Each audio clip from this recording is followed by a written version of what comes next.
Pues la idea de este experimento es poder socializar con ustedes parte del concepto que nos faltaba del periodo sobre el fracking. Entonces, este ejercicio virtual, multimedia, pues tiene como objetivo poder mantener el contacto entre ustedes, mi metodología y los conceptos, por lo cual pues no va a haber mucho trabajo de edición, o sea, esto se va derecho. Les pido el inmenso favor pues que obviamente traten de extraer lo más importante de cada una de las cosas que voy a compartir con ustedes en este tiempo y que pues enriquezcan y los mantenga activos académicamente. Entonces, pues agradezco, digamos, que puedan participar de esta actividad y pues obviamente no voy a negarles que hay un poco de temor, de miedo, de un poco de pánico escénico, pero pues la idea es que podamos mantener la línea discursiva que venimos manejando. Entonces, como les venía diciendo, la idea en este espacio es abordar el tema del fracking.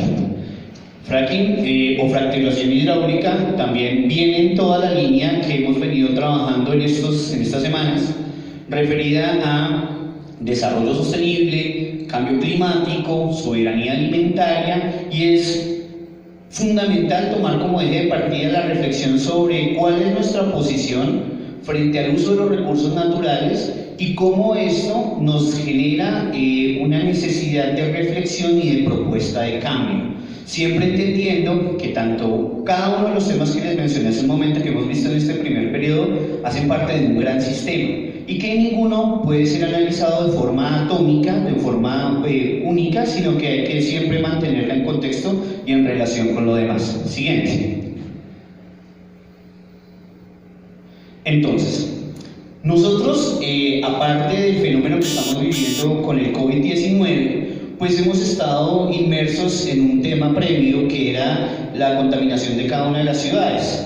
Y eso nos llevó en algún momento dentro de la reflexión de soberanía alimentaria a hablar de un término que era el hambre energética, ¿cierto? Y decíamos que nos encontramos en un momento en el que el antropoceno, es decir, nuestra era, tiene una demanda excesiva de consumo energético. Y ese consumo energético conlleva a un uso irracional de muchos de los recursos naturales para proveer ese consumo irracional de combustibles y de elementos energéticos. Entonces, esta primera parte la titulé Consumismo energético versus desarrollo sostenible, porque sí es necesario empezar a establecer cuál es la posición de uno y otro. Y por eso esta parte tiene ese título. Siguiente, por favor. Entonces, cuando hablamos de fracturación hidráulica, hablamos de una emergencia global, es decir, las reservas de petróleo de fácil acceso están empezando a sucumbir ante el consumo excesivo que se ha dado en décadas anteriores.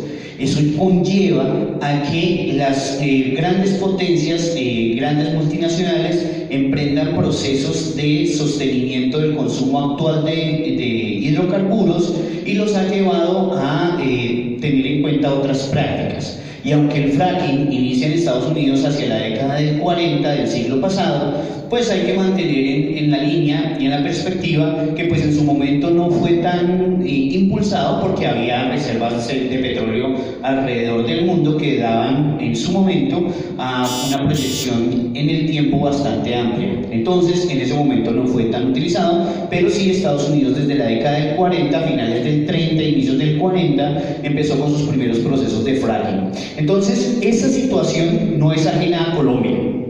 Entonces yo les voy a enviar a cada uno de ustedes este paquete de diapositivas para que ustedes lo puedan trabajar, de pronto algunos apuntes en el cuaderno, pero esta parte me llamó particularmente la atención y es de una conferencia que se da en el Departamento de Ingeniería Mecánica de la Universidad de los Andes en septiembre del año pasado, donde expertos analizaron cuál era la situación actual del abastecimiento de hidrocarburos a largo y mediano plazo en Colombia, y detectaron cifras como las siguientes. Y es que los actuales niveles de petróleo se encuentran entre 6.2 y 9.8 años, es decir, la reserva con lo que cuenta el país para autosostenimiento de su consumo de hidrocarburos está para menos de una década. Esa es la preocupación de nuestros gobernantes. y del que ha venido estando retumbando en los medios de comunicación desde unos años para acá, el tema de cómo vamos a abastecernos, porque depender de las importaciones de petróleo es un duro golpe para las economías, y más porque nosotros tenemos un amplio sector de nuestro sector económico, influenciado por la venta y exportación de petróleo. Entonces dice básicamente que este debate político nos conlleva o nos arroja a una paradoja, y es cómo mantener el desarrollo nacional que está fundamentado en el petróleo, pero sin afectar de manera negativa o minimizar el impacto que este tipo de prácticas pueda llegar a causar a los ecosistemas y al desarrollo sostenible del país y de la región. Entonces ahí aparece la idea de fracking, ¿sí? Es una idea que las grandes multinacionales, Shell, ¿sí?, nos han venido, Ecopetrol, han venido desarrollando como preproyectos para poder ver para notar la viabilidad de este proyecto, y eso mismo nos lleva a este punto. Siguiente, por favor. Entonces, ¿por qué es tan importante hablar del fracking y por qué es tan importante hablar de la sostenibilidad del consumo energético? Y como lo vimos en décimo, cuando trabajamos el año pasado el tema de los plásticos, ustedes saben que un eje fundamental de la estructura económica de las sociedades hoy en día se funda en elementos derivados del petróleo. Es decir, no solamente en la parte de hidrocarburos, no solamente en la parte de la combustión vehicular, no solamente en la parte industrial, sino en la parte textil, incluso en algunas partes de la alimentación tiene un papel fundamental. Por lo cual es importante que lo mantengamos siempre en perspectiva. No es o no se trata en este espacio académico de desvirtuar el uso de los combustibles fósiles.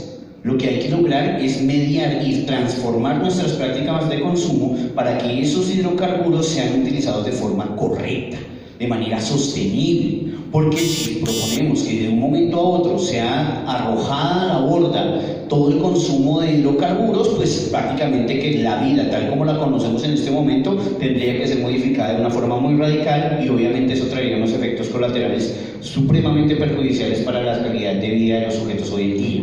Entonces, ¿qué se extrae? Entonces vamos a ver el siguiente video y ahí nos da una idea más clara.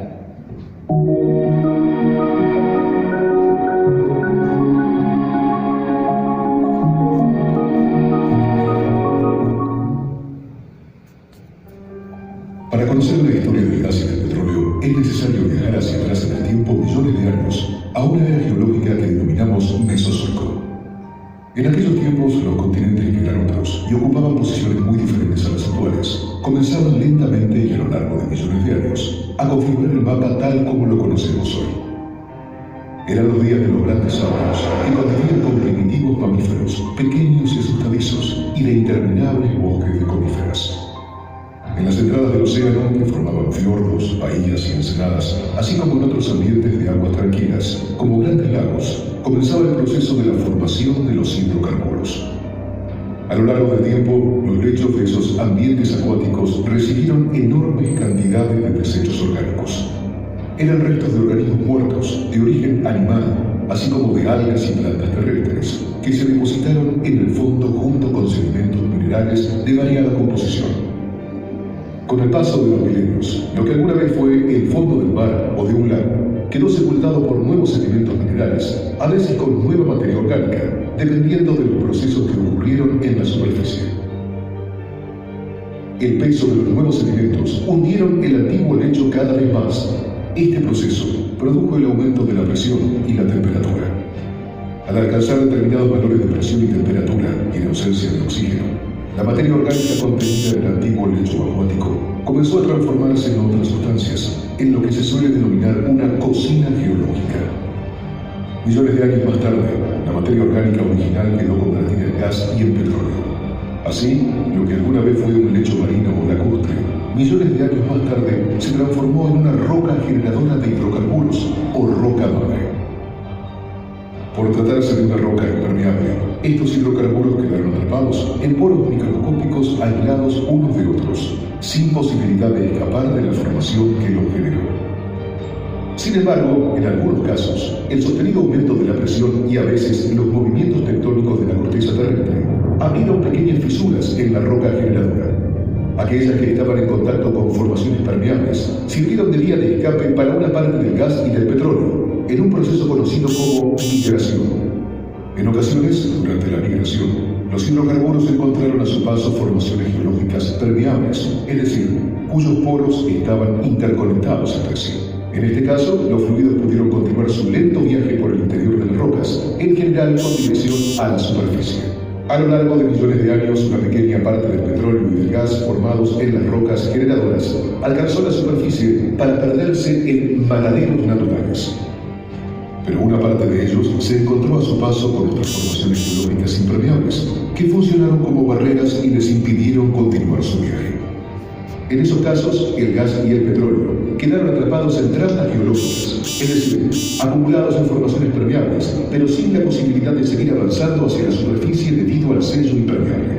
Esto es lo que llamamos sistema petrolero y consta de una roca generadora impermeable, que alguna vez fue el lecho de un ambiente acuático y en donde se generaron los hidrocarburos, una roca reservorio permeable que recibió los hidrocarburos que generaron desde la roca generadora y una roca sello que constituyó la trampa.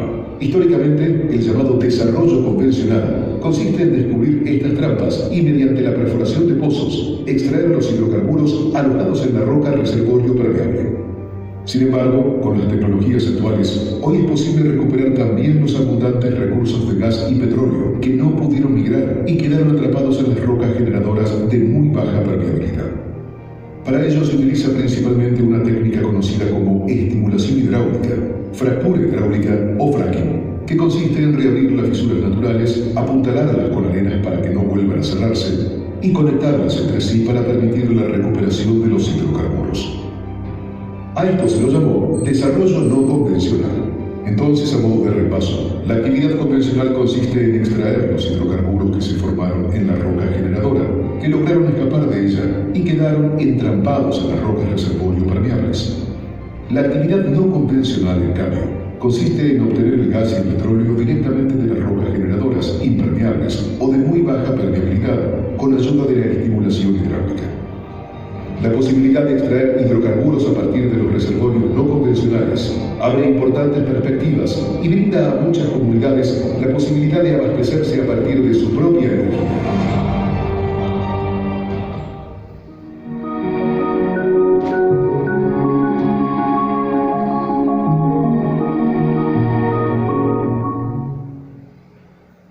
Siguiente, por favor.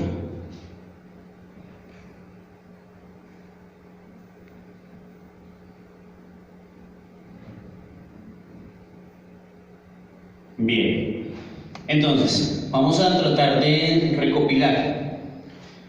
El consumo de hidrocarburos en los últimos 100 años llevó a un abuso de las reservas del mismo a nivel global. Sin embargo, hay un gran interés por parte de una de las potencias generadoras de petróleo, que es Estados Unidos. Estados Unidos empieza a depender mucho del petróleo árabe y del petróleo de nuestro compañero venezolano. Y en ese afán de depender tanto, empieza a crear cerca de 1000 pozos de fracking desde la década del 90 hacia acá. ¿Para qué? Para crear un proceso de autosostenimiento.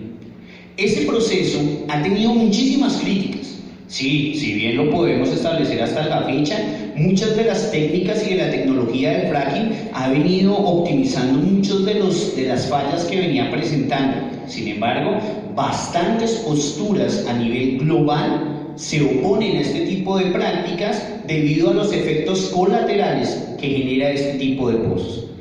Por eso, cifras sobre el fracking para poder establecer. Entonces hay que crear una perforación especial que llegue a una gran profundidad y que el espacio de una manera prácticamente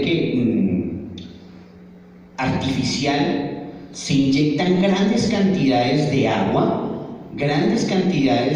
acompañados con unos químicos y arena especial para poder generar una presión extra en el subsuelo que a la postre termine por sacar tanto el petróleo como el gas de esas zonas que de otra manera no habrían salido fácilmente a la superficie. Entonces vamos a poner algunos datos como de contexto. Primero, un pozo de fracking convencional norteamericano emplea entre 9 y 29 millones de litros de agua día. Esa agua es utilizada en un cóctel mortal. ¿Por qué mortal? Como lo nombran incluso algunas páginas de oposición al fracking en México, cóctel mortal, porque tiene alrededor de 750 químicos que se adhieren al agua junto a arena. ¿Qué químicos en especial o cuáles son los químicos que sobresalen de ese cóctel? Benceno, arsénico y cadmio. El benceno, que es el benceno, que es uno de los elementos que más preponderancia tiene en este cóctel, genera grandes alteraciones del sistema digestivo, vómitos, diarrea, espasmos abdominales en la persona que llega a consumirlo, para que por favor lo tengamos acá. El arsénico genera erupciones en la piel cuando entra en contacto masivo con la población. Dos datos que quiero que por favor tengan ahí: benceno y el arsénico. También hay una fuerte oposición con algunas zonas del fracking, porque por ejemplo, como Oklahoma en Estados Unidos, logró comprobar que desde su aplicación en varios de los pozos en Oklahoma hubo cerca de 1.250 terremotos asociados a esa explotación, esa actividad de estimulación del subsuelo, porque lo que se hace realmente es eso, generar una presión en el subsuelo para que el petróleo y el gas salgan, y eso genera una reacomodación de forma colateral de algunas de las placas tectónicas. Oklahoma ha hecho algunos de esos estudios y se cree que los terremotos están asociados entre el 4.1 y el 5.1 en la escala Richter. Eso quiere decir, no podemos decirlo de forma científica que totalmente está vinculado, pero sí hay una relación del incremento de la actividad sísmica en las zonas donde hay o se ha desarrollado el fracking. Resulta que se inyectan las grandes cantidades de agua, 9 a 29 millones de litros día. De eso, solamente entre el 20 y el 30% retorna a la superficie. La pregunta es, ¿y qué se hace con esa agua? Entonces los pozos petroleros y las compañías petroleras nos van a decir, miren, esos son pozos secos, donde todo es aislado y el agua que sale se mantiene en unos contenedores especiales. Sin embargo, otras técnicas un poco más artesanales han hecho que esos 20% de los 29 millones de litros que salen sean almacenados en unas piscinas inmensas, en donde se desarrollan algunos procesos para poder recuperar agua y volverla a inyectar al subsuelo, pero gran parte de ella se queda en esas piscinas. ¿Qué sucede con esas piscinas? Las piscinas tienen algunas fugas. Se habla del 6% en algunas, y que con el paso del tiempo, porque la realidad es que un pozo de fracking no dura más allá de 10 años en óptimas condiciones, pues puede llegar al 40% de filtraciones. ¿Filtraciones de qué? De ese cóctel mortal que tenía benceno y arsénico, y que al filtrarse en el agua logra contaminar los pozos subterráneos de agua potable que tienen como reserva las comunidades para los siglos venideros. Ahí es que entonces esos pozos de agua profunda empiezan a ser contaminados y han logrado llegar y permear el consumo humano. Al llegar al consumo humano, pues hemos tenido presencia de demandas por cáncer estomacal, cáncer dermatológico, hemos tenido problemas en el sistema digestivo de las poblaciones, y es uno de los mayores elementos de resistencia de las comunidades donde se aplica. El 90% del agua que se inyecta no se puede reutilizar. O sea, ese cóctel es tan potente en químicos que no tiene la posibilidad de ser reutilizado o de generarse un proceso de purificación de esa agua, es decir, queda totalmente inservible. Y Estados Unidos hoy en día, según ahorita que compente con ustedes las fuentes de todo este proceso, tiene más de 146.000 pozos de fracking actualmente. Siguiente, por favor. Y eso en Colombia, ¿cómo se ve? ¿Sí? ¿Cuál es la política o cuál es el proceso que se está dando de este tema? Entonces resulta que Ecopetrol tiene un proyecto en 2 regiones muy grandes del país para fracking. El primero es toda la cuenca media del Valle del Magdalena, Y la otra es la zona norte del país, Córdoba y hacia esa parte del norte, en donde se están desarrollando unas pruebas piloto de esa parte. Entonces resulta que tenemos Barranca de Lebrija, tenemos algunos pozos que se quieren hacer en Puerto Wilches, Santander, Barranca Bermeja. Cabe aclarar la importancia de Barranca Bermeja como eje fundamental o protagónico en la génesis de la explotación de hidrocarburos en el país, y es que hace 110 años, 115 años, fue descubierto el primer pozo petrolero en la zona de Barranca Bermeja, que se llama el Pozo de las Infantas. Resulta que el Pozo de las Infantas es un hecho bastante particular, porque resulta que Roberto de Mares llega a esta zona, es un comerciante, y en uno de los trayectos encuentra un maná de petróleo, yacía del suelo una mancha de petróleo, pero en su momento él no tenía conocimiento de qué era eso. Él toma una muestra, va hasta la zona Caribe, o sea, hacia Cartagena, allá se encuentra con unos empresarios que le dicen que efectivamente eso es petróleo, que eso es prácticamente oro negro, y ahí se da todo un proceso con el gobierno de Reyes en 1905 para que se dé la primera concesión de explotación petrolera en Colombia, que se llama Concesión de Mares. Así arranca todo eso, y esa Concesión de Mares abre los pozos de las Infantas porque eran dos lugares, entonces se le pone Infantas como por una alusión a las gemelas, y de ahí empieza la primera extracción de petróleo y de hidrocarburos acá. Luego eso da paso a la fundación de Ecopetrol, que es actualmente la compañía encargada de los hidrocarburos de forma estatal en el país. Entonces, esta zona, que es la región del Valle del Magdalena, tiene dos objetivos. Primero, tiene una gran fuerza en el término de explotación y trayectoria en hidrocarburos, pero también tiene un potencial hídrico inmenso. Siempre vamos a tener claro que el fracking es mucho más costoso que un método convencional de explotación de petróleo. Hacer fracking sale mucho más costoso que hacer un yacimiento de forma convencional. Por eso es importante que en las zonas donde se adelanten estos proyectos de fracking haya una fuente de abastecimiento de agua, como lo es el río Magdalena. Por de ahí que, de acuerdo a lo que les había comentado del cóctel mortal y algunas de las resistencias sociales y ambientales frente a este tema, radica en que existe una posibilidad de, o un aumento en la posibilidad o la probabilidad de incidentes o accidentes que involucren la contaminación del río Magdalena. Siguiente, por favor. Entonces, tenemos de todo el proyecto de Ecopetrol que se ha logrado establecer actualmente, se cree que la zona del Santander y Cesar encabezan los lugares más propicios para adelantar esos primeros estudios de fracking, seguido de Antioquia y de Bolívar, porque se establece que en total van a haber cerca de 33.115 kilómetros cuadrados, de lugares aptos para realizar el fracking. Es decir, no es una cifra irrisoria, al contrario, es una cifra bastante significativa, porque eso implica un gestionamiento de recursos, de disposición de profesionales, que pues involucra obviamente este proyecto. Siguiente, por favor. Entonces, básicamente, ¿de dónde he obtenido esta primera parte?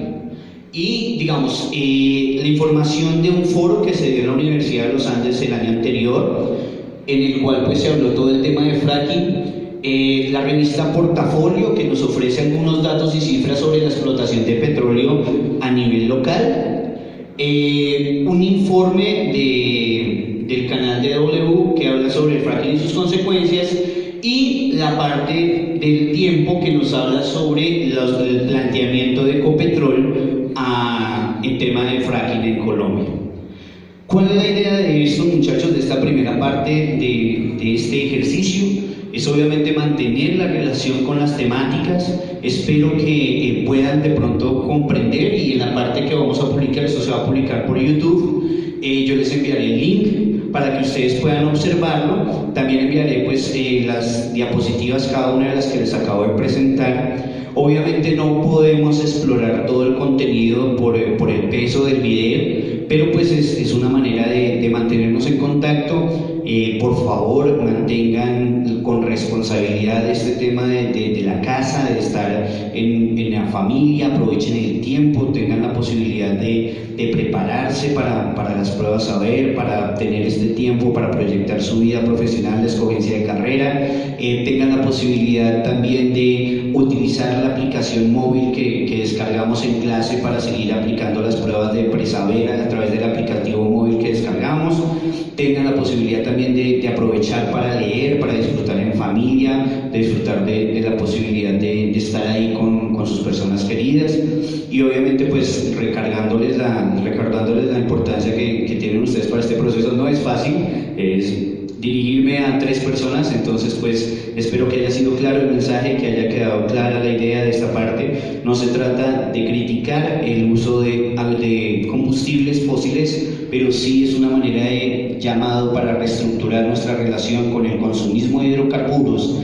establecer una posición sobre el fracking y sobre los impactos colaterales que esta práctica genera, también asumir una posición sobre cómo las comunidades, que es la parte complementaria de este video que va a ser publicado en un artículo a través de la plataforma Santillana, y es cuál es la posición de las comunidades frente a esta iniciativa, cuáles son las alternativas, cuáles son las consultas, porque es necesario que este tipo de actividades haga un balance de cómo están los ecosistemas previo a la aplicación de este tipo de prácticas, y pues básicamente esa sería la idea. Espero que en parte este video permita esa conexión con la academia, con nuestra área que es tan importante, y obviamente desearles que todo salga bien en este espacio. Trataré de comunicarme por otros medios con ustedes, pero la idea es continuar participando de nuestro proceso formativo. Un abrazo, bendiciones y hasta luego.